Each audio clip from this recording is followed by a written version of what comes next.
আসসালামু আলাইকুম।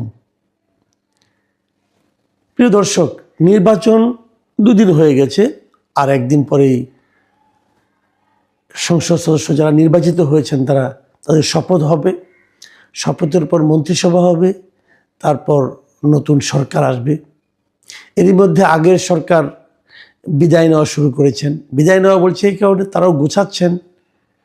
অন্তর্বর্তীকালীন সরকারে যারা উপদেষ্টা ছিলেন এবং যারা বিশেষ সহকারী ছিলেন, পরামর্শক ছিলেন, তারা এরই মধ্যে যার যার কর্মক্ষেত্র থেকে মানে অফিস থেকে এক ধরনের বিদায় নিয়েছেন। একজন তো চলেই গিয়েছেন, ফয়েজ আহমেদ তৈয়ব। উনি ওনার বিদেশি পাসপোর্ট নিয়ে দেশ ত্যাগ করেছেন। দেশ ত্যাগ করার সময় তো পাসপোর্ট দেখাতে হয়, তখন উনি ওনার দেশেরটা দেখান নাই, উনি বিদেশেরটা দেখিয়েছেন। দেশপ্রেমের নমুনা দেখেন। দেশের একজন প্রতিমন্ত্রীর পদমর্যাদায় ছিলেন উনি, কিন্তু দেশ ত্যাগের সময় উনি বিদেশি পাসপোর্ট ব্যবহার করে দেশ ত্যাগ করেছেন। আরও যাবেন, এবং আমার ধারণা এরা সবাই বিদেশি পাসপোর্ট নিয়েই চলে যাবেন, বিদেশি পাসপোর্ট ব্যবহার করেই দেশ ত্যাগ করবেন। এরা এসেছিলেন বাংলাদেশকে উদ্ধার করতে। কতটুকু উদ্ধার হয়েছে আমরা জানি না। নির্বাচনের পর আসলে নানা ধরনের আলোচনা হচ্ছে। এর মধ্যে বিজয়ী দল বিএনপির যিনি চেয়ারম্যান তারেক রহমান, উনি সাংবাদিকদের সামনে বসেছিলেন। উনি একা না, ওনার পুরো দল নিয়ে বসেছিলেন।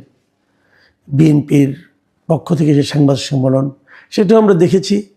ইতিবাচক অনেক কথা ওখানে ছিল, কিন্তু এখনও কিন্তু নির্বাচনের ফলাফল নিয়ে নানা ধরনের বিশ্লেষণ চলছে।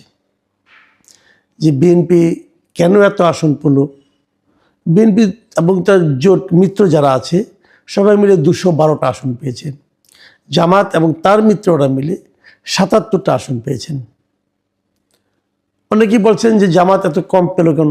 জামাত কিন্তু আসলে কম পায়নি। আপনারা যদি খুব ঠান্ডা মাথায় চিন্তা করেন, জামাত এবং অনেক আসন পেয়েছে। 77 আসন জামাত কখনো ভেবেছিল তার জোট নিয়ে? এটা জামাতের জন্য একটা, আমি বলবো তো একটা অনেক বড় একটা ভোট প্রাপ্তি। পাশাপাশি কিন্তু সমস্যাটা হয়েছে যে জামাতের অনেকে এবং জামাতকে ঘিরে অনেকে নতুন একটা স্বপ্ন দেখা শুরু করেছিল। তারা বলার চেষ্টা করেছিল যে তারা হয়তো এবার নির্বাচনে আরও ভালো করবে। এমনকি কেউ কেউ এমনও বলেছিল তারা জিতেও যেতে পারে। কিন্তু ঘটনা সেরকম হয়নি। জনগণ তাদের সেই ভাবনার সঙ্গে একমত হয়নি। জনগণ তাদের এতগুলি আসনে জয়ী হোক হয়তো চায়নি। অনেকে প্রশ্ন করেছেন যে কেন। শেষ দিকে কিন্তু একটা হাইপ উঠেছিল, শেষ দিকে একটা হুজুগ উঠেছিল যে জামাত বোধহয় অনেক আসনে জিতে যাচ্ছে। কিন্তু আমার বিবেচনায় শেষের 2 থেকে 3 দিন এই সময়ে জামাতের একটা পতন ঘটেছে। জাস্ট 2 থেকে 3 দিন। সেই 2-3 দিনে কী হয়েছে, কয়েকটা ঘটনা ঘটেছে। আমার বিবেচনায় জামাতকে আসলে হারিয়ে দিয়েছে দুটো ফ্যাক্টর। একটা হলো জামাত হিন্দু ভোট বলতে আমরা যেটা বুঝি, যে হিন্দু ভোটগুলো আগে বিএনপি যে হিন্দু ভোটগুলোর আগে বিরক্ত ছিল, কারণ হিন্দু ভোট সব আওয়ামী লীগের দিকে চলে যায় এমন একটা আপনার ধারণা প্রচলিত ছিল। এবার সেই ধারণাটা আওয়ামী লীগের অনুপস্থিতির কারণে কিনা জানি না, এবার হিন্দু ভোটগুলি সব বিএনপির দিকে এসেছে। বিএনপির দিকে আসা মানে কি, প্রায় 7% ভোট কিন্তু বিএনপি রিজার্ভ হিসেবে পেয়ে গেছে। এটা বিএনপির জন্য অবশ্যই একটা বড় অর্জন। এই অর্জনটাকে বিএনপি কীভাবে ধরে রাখবে এটা তাদের ব্যাপার। কারণ এর আগে অন্ততপক্ষে আমি তো মনেই করি, এর আগে হিন্দুরা আওয়ামী লীগকে ভোট দিলেও তারাই কিন্তু আবার আওয়ামী লীগের কাছ থেকে সবচেয়ে বেশি অত্যাচারিত হয়েছে। এখন বিএনপি যদি সেই ধারণাটাকে চেঞ্জ করতে পারে, তাহলে আমি মনে করব যে এই হিন্দু ভোটগুলি কিন্তু এরপরেও বিএনপির দিকে থাকতে পারে। বিপরীত দিকে যে ঘটনাটা সবচেয়ে বড় সমস্যা তৈরি করেছিল এবার জামাতের জন্য, সেটা হলো নারী ভোট।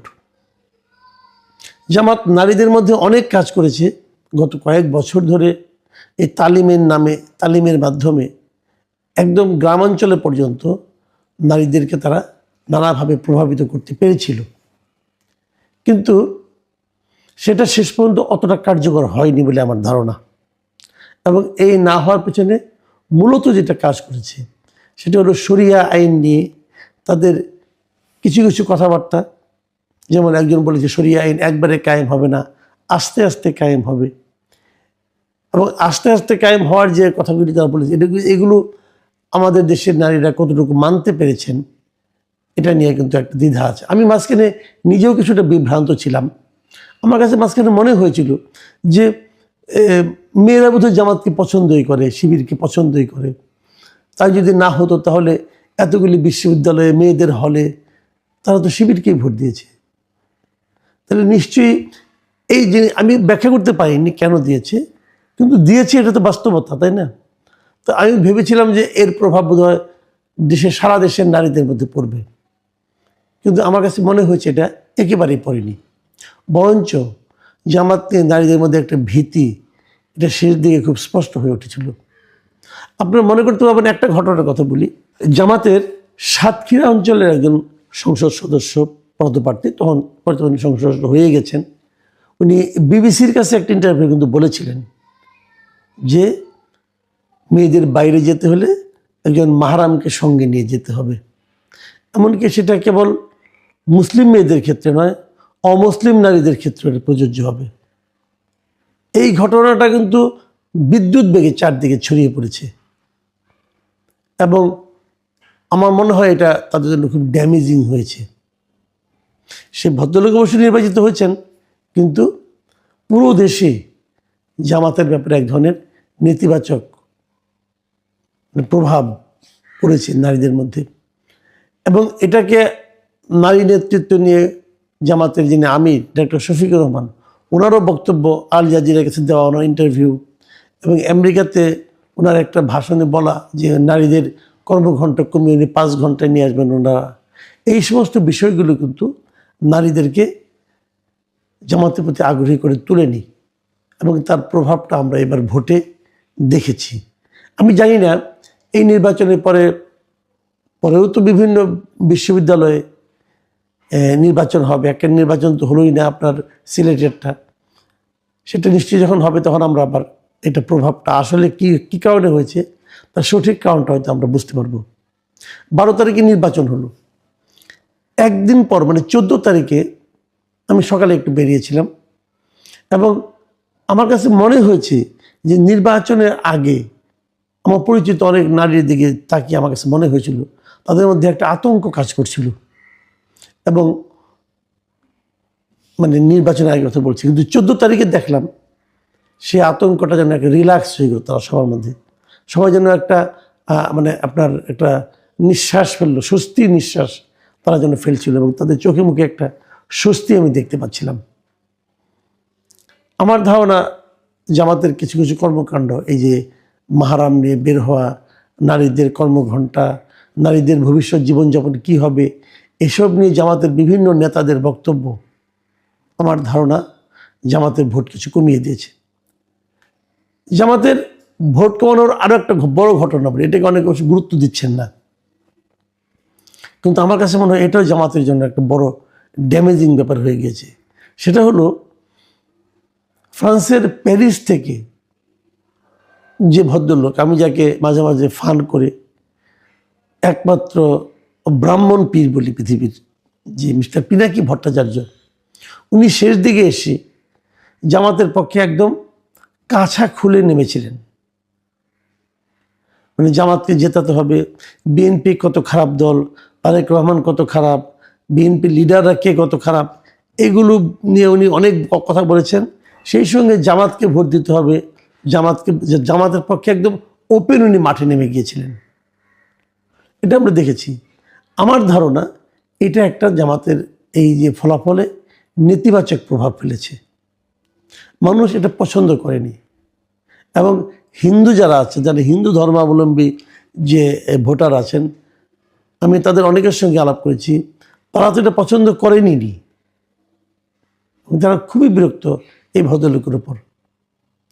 এরকম একটা বিরক্তিকর ভদ্র, যিনি কথায় কথায় অশ্লীল কথাবার্তা বলেন, এরকম একটা লোক যখন জামাতের মতো একটা মানে আপনার ইসলাম নামধারী দলের পক্ষে প্রকাশ্যে বলতে শুরু করেন। এবং অনেকে তো এটাও বলেছিল যে তাকে সে নাকি তার পিয়ারোর ভূমিকা অবতীর্ণ হয়েছেন এবং জামাত নাকি তার প্ল্যানিংয়েই তারা নাকি মাঠে নেমেছিল।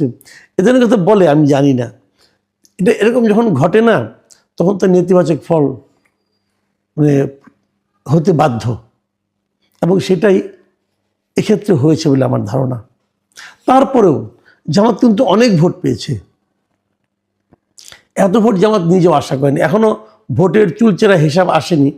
তারপরে অনেকে বলছেন যে এই ভোটের পরিমাণ নাকি প্রায় 38%-এর বেশি হয়ে যাবে জামাতের পক্ষে। জামাতের মতো দল যারা আগে 7%, 8%, বড় জোর 10-12% ভোট পেত, সেই দলের এত ভোট প্রাপ্তি, এটা কিন্তু জামাত ইতিবাচকভাবে নিতে পারে। আমার ধারণা জামাতের উচিত হবে এই আগামী 5 বছর বিরোধী দল হিসাবে অত্যন্ত গুরুত্বপূর্ণ একটা ভূমিকা রাখা, যেটা আমরা অনেক বছর ধরে দেখি না। আমাদের দুর্ভাগ্য, যখন কোনো একটা সরকার গঠন হয়, নতুন সরকার আসে নির্বাচনের মাধ্যমে, যারা হেরে যায় তারা তাদের পরাজয়টাকে মানতে পারে না, এবং মানতে পারে না বলে তাদের কি কি ঘাটতি ছিল সেগুলো নিয়ে আর চিন্তা করে না। আমি মনে করি জামাত এই কাজটা করবে। জামাত তাদের পরাজয় মেনে নেবে এবং মেনে নেওয়ার পর তারা বিরোধী দল হিসাবে গুরুত্বপূর্ণ ভূমিকা পালন করবে। কথায় কথায় সংসদ বর্জন করবে না, সংসদে থাকবে। দেশ পরিচালনার ক্ষেত্রে সরকার যে কোনো কাজ যদি ভুল হয় তার সেটা সমালোচনা করবে, ধরিয়ে দেবে। এটা যদি চলতে থাকে আমার মনে হয় আমরা একটা খুবই প্রাণবন্ত সংসদ আগামী 5 বছর পাব। এবং আমি এটাও বিশ্বাস করি জামাত দীর্ঘদিন এই বিএনপির সঙ্গে সরকারে ছিল, এখন বিরোধী দলে থাকবে এবং তারা সরকারকে হেল্প করবে। এবং সরকারকে হেল্প করা মানে কি? দেশের জনগণকে হেল্প করা। এবং তাদেরও গুরুত্বপূর্ণ ভূমিকা আছে। তারা নিজ নিজ এলাকায় দেখিয়ে দেবে যে একজন এমপির চরিত্র কী হতে পারে, কী হওয়া উচিত। আর জুলাই সনদ যদি বাস্তবায়িত হয় অথবা যদি তার কিছুটাও হয়, তবুও তো অনেকগুলি গুরুত্বপূর্ণ পদে বিরোধী দল হিসাবে জামাতের অবস্থান থাকবে। সংসদীয় কমিটিগুলোতে জামাতের লোকের সভাপতি থাকবেন, তার মানে তারা প্রতিটা মন্ত্রণালয়কে জবাবদিহিতার মধ্যে আনতে পারবেন। আমি জামাতের কাছ থেকে এরকম সেন্সিবল একটা ভূমিকা আমরা আশা করি, এবং আমরা মনে করি যে এইভাবে চললে বাংলাদেশের সামনের দিনগুলো হয়তোবা আগের তুলনায় অনেক ভালো হবে। প্রিয় দর্শক, আপনারা ভালো থাকবেন। এখন এ পর্যন্তই। আল্লাহ হাফিজ।